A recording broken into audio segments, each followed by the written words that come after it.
reka twongere tubahe ikaze nshuti mudukurikirana ku Cyizere TV ndetse no ku Bihe TV show. Muri uyu mwanya nkuko mubibona turi kumwe n'umutumirwa abenshi wenda basanzwe bamuzi, gusa n'ubwa mbere twagize amahirwe yo kubana nawe kuri kamera zacu. Reka tubanze tumuhe ikaze, tugahe ikaze. Murakoze cyane, mugize neza. Je nitwa Shaka Olivier, nkaba ndi umuhanzi, nkaba ndi umuririmbyi, ndi umuramyi uririmba indirimbo z'Imana. Mbimazemo igihe kitari gitoya, mazemo imyaka myinshi tubikora. Rero reka tubashimire namwe kuba mwaduhaye umwanya muri iki kiganiro. Murakoze cyane. Nkuko bivuze, Shaka ni umuhanzi. Mu by'ukuri abantu benshi bashobora kuba bakuzi, ariko reka tubaze Shaka mu buzima busanzwe ni muntu ki? Mu buzima busanzwe ndi umugabo wubatse ufite abana 4. Ikindi ndi umunyamurenge. Ndi umunyamurenge, icyo kirahagije. Twese ndagira ngo iwacu ni murenge murahazi, iwacu ni ku Runundu. Ku Runundu? Shaka ako kantu urakambwira. Narinzi ngo ninjye munyarunundu ukomeye. Iwacu ni ku Runundu kabisa, ku Runundu neza hariya mu Baturika. Niyo iwacu rwose, niyo navukiye. Naje gukurira ahantu yitwa twahavuye tuja no muri Byura, ariko ndimvukira hariya ku Runundu mu Minembwe.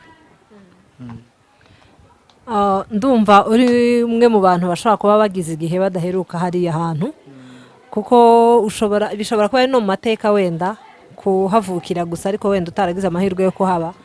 Kuri ubu ngubu uhatekereza nk'ahantu hameze gute, cyangwa se iyo wicaye nkawe ubwawe Shaka uhifuriza iki muri rusange?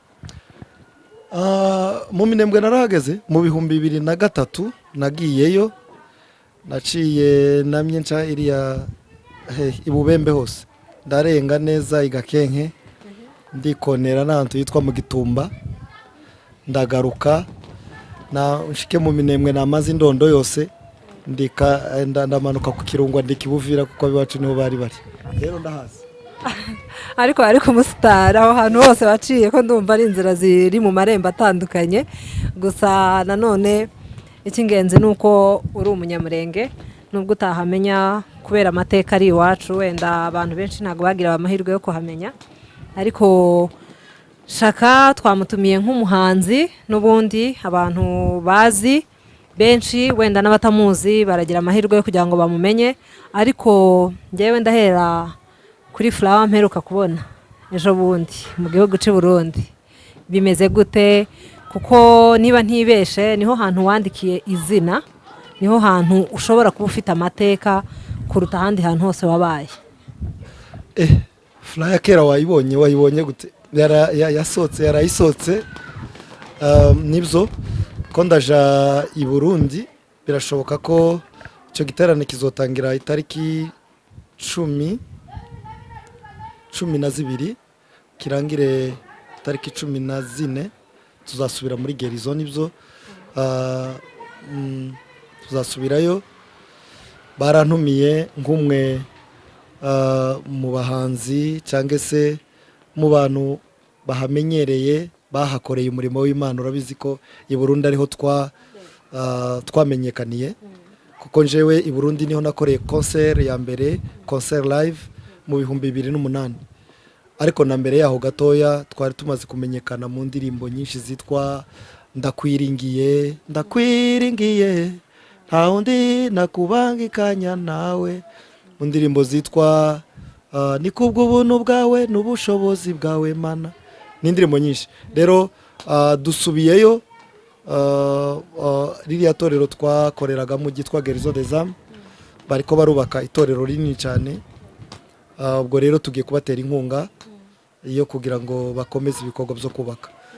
Ntabwo byoroshe, ariko kandi nk'abana barikoreye abana baryo titwareka kubatera inkunga.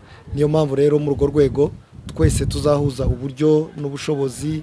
Abatandukaniye hirya no hino twese twabaga muri Philadelphia, niko korali yacu yari yitwa, ndetse na eglise yitwa Gerizo des Âmes. twese abantu bari hirya no hino tuzahurirayo.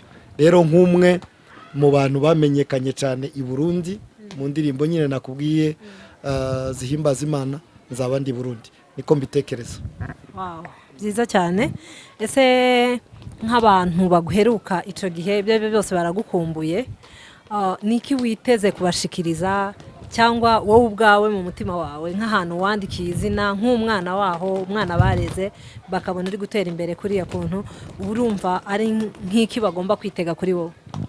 Ikintu byonyine kuhagera ni ikintu gikomeye. Ahantu maze imyaka hafi 6 irenga ntahagera. Rero ku bwanje kuhagera gusa byo deja ni ikintu gikomeye, byo byonyine ni umunezero. Kuko amagambo twumviye ku misiyoni byonyine kuhagera ni ikintu kikuremwa mu cyizere nabo ubwabo, urukumbuzi rwonyine hari ikintu rurema, hari ibintu bizamura amarangamutima. Hanyuma mu bindi bisanzwe byo kuririmba turacaririmba. Haba n'ejo nasohoye indirimbo, narayisohoye indirimbo nshasha ivuga ngo urakomeye, n'izindi nyinshi hari no mu mezi ashize hari izindi nasohoye. Si nico gusa, habe na za ndirimbo zacu za kera ziracaririmba. None nk'indirimbo yitwa Amakozi Yesu ni Mwamini, abantu bose baracayikoresha, niyo nari nkubwiye ndakwiringiye. Rero ikindi ntabwo twavuye mu gakiza.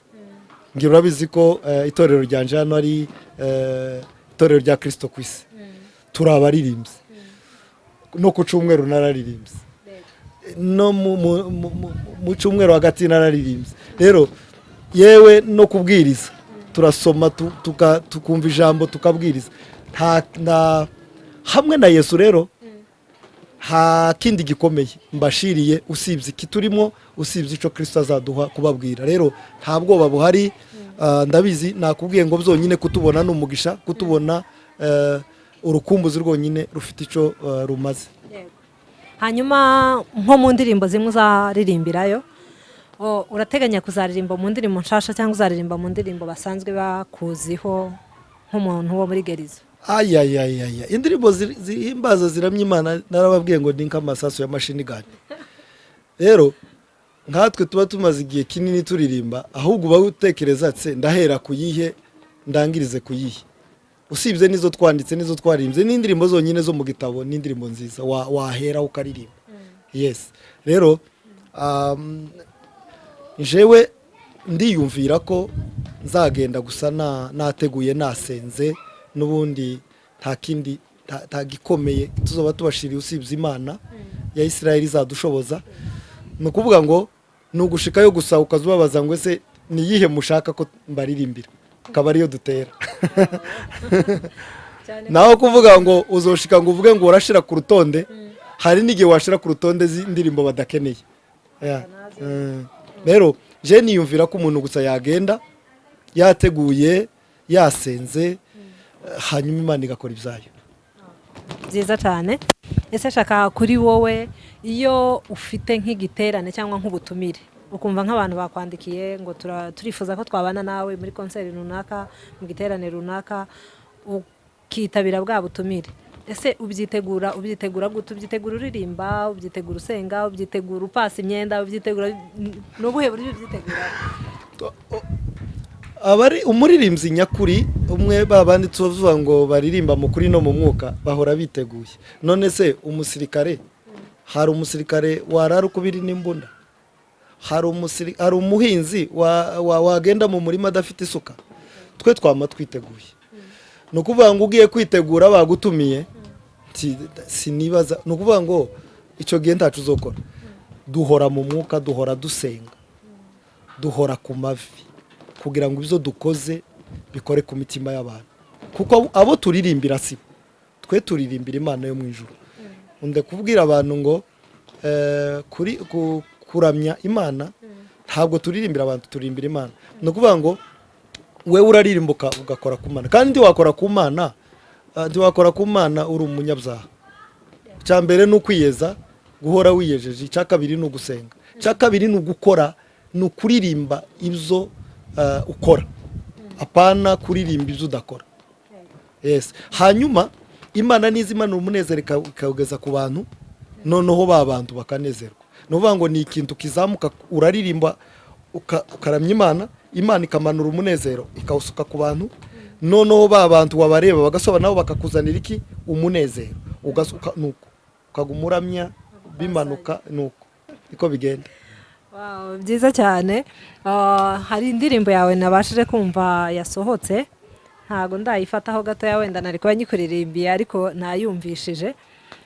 Iriya ndirimbo ni wowe ubwawe wayikoreye, ndetse numvise hari umwana w'umusore mwaririmbanye, ndamukunda cyane uriya muhungu, nkunda kumubona muri Voice, niho nabonye aririmba. Ni umuhungu ufite ijwi ryiza, umuhungu udasanzwe mu by'ukuri, uburyo aca bugufi mu bigaragara.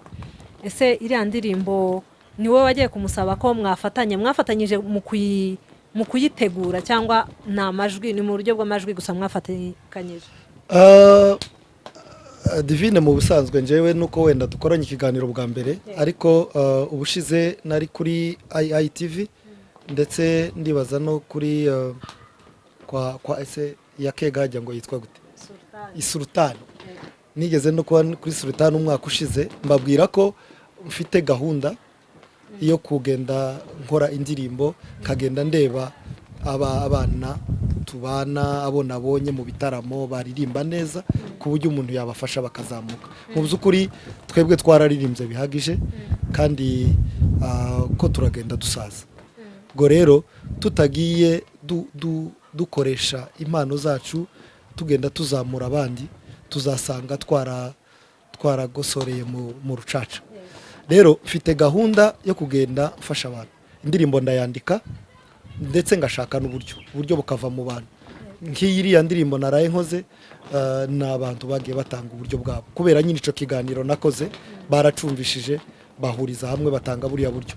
Rero nahereye kuri uriya muhungu witwa Patrick Pati, nkuko wari ubivuze, yitwa Pati Kagigi, aririmba muri Voice, n'umwana uca bugufi, n'umwana uririmba. Erega hari n'ushobora gufasha ariko ntashake kumva ico ushaka ngo acumve, ugasanga nyine ni umuntu ubwira ariko afite ibindi bintu biri mu mutwe, ariko we aca bugufi kandi aririmba neza. Rero niwe nahereyeho. Dufite umwuka w'Imana ugenda utuyobora, tukamenya, ukagenda uvuga, kubera ko akenshi nje ibintu by'uburirimbyi mu by'ukuri mfitemo experience itari nkeya. Hari indirimbo yitonda ushobora kuvuga uyu yaririmba yitonda, uyu yaririmba yihuta, uyu yaririmba iri hagati. Rero Patrick mu by'ukuri iriya ndirimbo numvise ko ariyo wayiririmba akayibabaza kandi akayishikiriza abantu kuko bikwiriye. Patrick rero yaririmbye neza, ndashimira Imana. Urebye feedback z'abantu, urebye uko yayiririmbye n'ukunda abantu bagiye bandika, ndabona mu by'ukuri ko Patrick ibyo natekerezaga yabikoze. Rero ahubwo reka mushimire, shimira n'abantu batanze uburyo, kandi nanone nsaba kubera ko yari yo gahunda mfite muri iyi myaka sigaje, bagize neza, basubire kandi nanone batanga uburyo turebe ubundi. Nimba nawe umufite uzomuzane rero turebe uko tumugenza. Urakoze cyane Shaka. Hanyuma iyo mukora indirimbo nka kuriya, ese ni ubutumwa muba mwifuza kugeza ku bantu gusa, cyangwa namwe mwumva ko hari icyo byabafasha mu buzima busanzwe? Yego mugakora ku mitima y'abantu, mugakiza abantu, bigafasha abantu, ariko nanone nko mu buryo bwa finance biba bimeze gute? Divi, nta kintu na kimwe gikorwa kitarimo ifaranga, si twayumva. Wagize se ngo abantu bo muri studio barakijijwe ku buryo bwo gukora indirimbo kubusa? Ni bakeya. Nabemera kubigukorera nabo nyine ubwabo baba babifitemo inyungu, bavuga ati reka tumukorere indirimbo, nabikora neza zotuzanira aba customer. Mu yandi magambo, nubwo bwo bari ubutumwa, icambere cyo n'ubutumwa birumvikana, ariko kugira ngo ubwo butumwa bugere ku bantu nuko burasaba uburyo, bugasaba umwanya. Studio si zacu dukoreramo, ibyuma si byacu, amamodoka tugendamo tugiye muri izo studio saa yacu. Ubwo rero byose bisaba uburyo, ariko kandi biratangana uburyo. Muri iyi minsi urabizi ko YouTube ihemba, ni ukuvuga ngo ufite igikorwa kigaragara abantu bakakireba bakagishigikira, nuko ahubwo abantu badashigikirana. Ariko bashigikiye bifite ukuntu uzagufasha kugira ngo usohore indirimbo nyinshi kandi mu by'ukuri ntibakakubeshe ubutumwa bw'indirimbo bugera kure. Njyewe mfite ubuhamya bw'indirimbo yanje yakijije umuntu wabaga mu rumogi, yatanze ubuhamya, yarigeze no kumara hafi umwaka ajya tanga icya 10 ntabizi, avuga ati none se ngo mubaze mu nyuma arambwira ati none se icya 10 ari kugitanga ahandi kandi ari wewe indirimbo yawe ariyo yankijije ikankura mu byaha. Urumva icyo nshatse kuvuga ni igiki? Nshatse kuvuga ko mu by'ukuri n'indirimbo zirakiza. Rero dukwiriye kuzishiramwo imbaraga n'umwete kugira ngo zigere kuri buri muntu wese uzikeneye. Rero abantu bakwiriye gutanga uburyo, gusa abantu bareke kubigira business, bareke kubigira business, kuko ugiye kubigira business tiba bigifite ireme.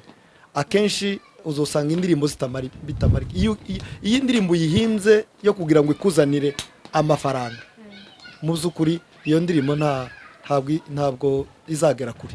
Ariko ukwiriye kwandika indirimbo ukayandika uzi neza ko ari indirimbo ikwiriye gufasha imitima y'abantu, ikwiriye gukiza abantu, kandi n'undi wese ushaka yayisubira akayiririmba.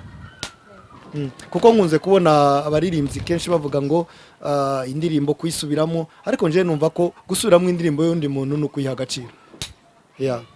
Twakumenye uri umuririmbyi hariya i Burundi niho wazamukiye, kuko abenshi niyo mateka tukuziho.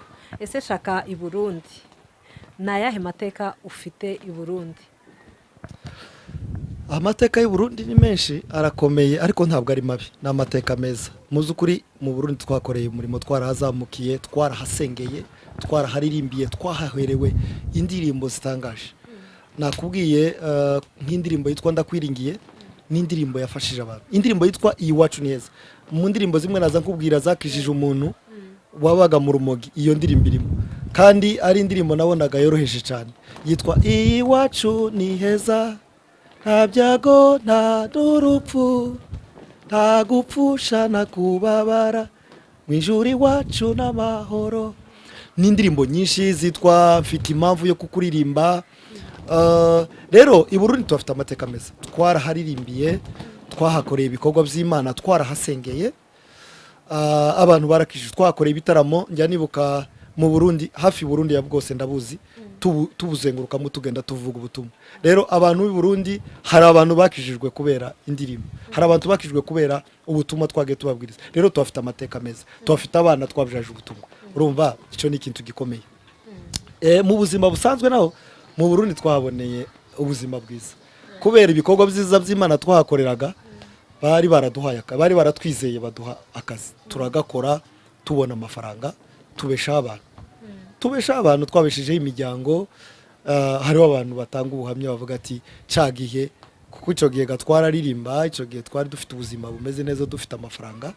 Icyo gihe nari mfite akazi kandi nari mfite uburyo bwiza bwo kubeshaho abantu. Rero mu Burundi mu by'ukuri ni ahantu twakoreye imirimo y'Imana, tutotinya kujayo, ntitwatinya kujayo, ntitwagira isoni zo kujayo, kubera ko n'ubundi imyaka tumaze hano tuyimaze batubwira mugaruke, mwagiye hehe, byagenze gute.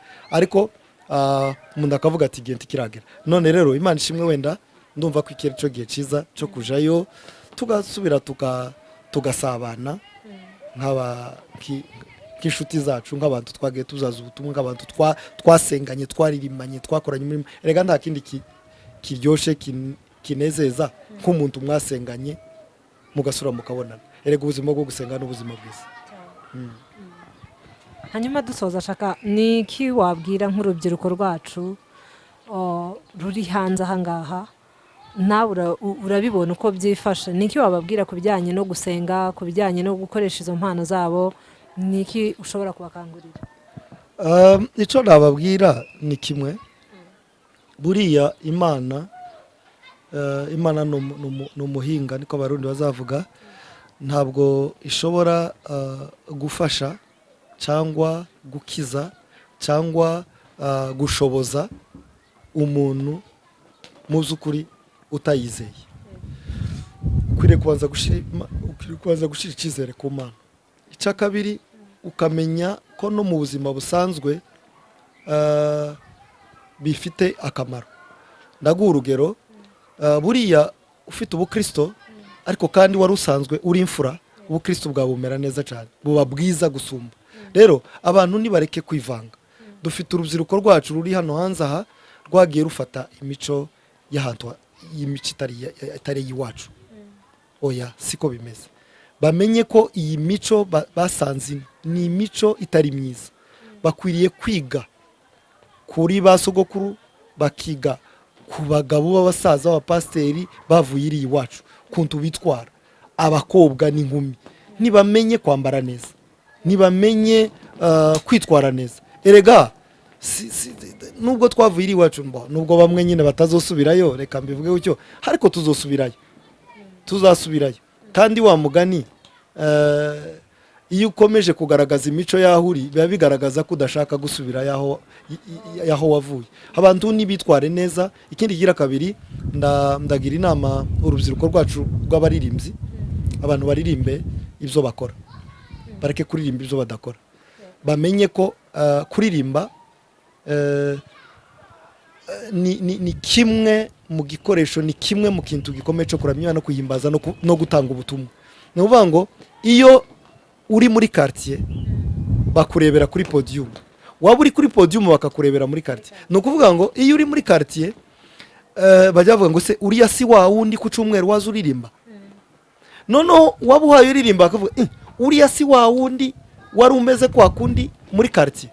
Ni ukuvuga ngo itware neza. Nimba uzi kuzoja kuri podium ukwiriye kumenya ko aho ukwiriye kuvuga ubutumwa hambere, naho utuye, naho uba, naho mubanda. Rero nk'abagenzi banje baririmba, bareke kubesha abantu, bajye baririmba ibyo basa nabyo. Reka tugushimire, wakoze kutwitaba. Mu by'ukuri izi nama zirakenewe, n'ibi biganiro biba bikenewe. Reka tugushimire ku mwanya wawe waduhaye, wakoze cyane. Mwakoze cyane Divine, Imana bamugisha mwese, kandi turabifurije ibihe byiza bya Noheli n'umwaka musha muhire. Yego, murakoze cyane.